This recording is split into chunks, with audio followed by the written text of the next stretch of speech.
Yr awen fusnes. Canmolwn yn awr, yr awen fusnes. Y llais sydd ddim eto fag i eco. Y gân fawr sydd dal ymrest a deryn bach.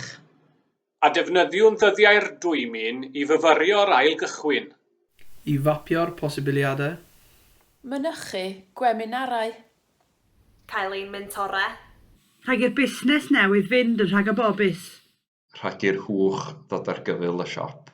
Canis gweddw pob cychwyn, heb gymorth, yn gefn. Ond ceisiwch, a chi ag ewch, a dyna'n wir ag awn. O ben arall y ffôn.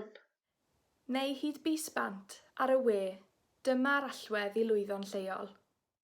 Ac wrth hogi sgiliau a meithrin cysylltiadau. Cawn gywain profiadau newydd i'r hen sguboriau. Mae'r awen fusnes fel arwain cân newydd. Gydag eco soniarus yn dilyn ein llais.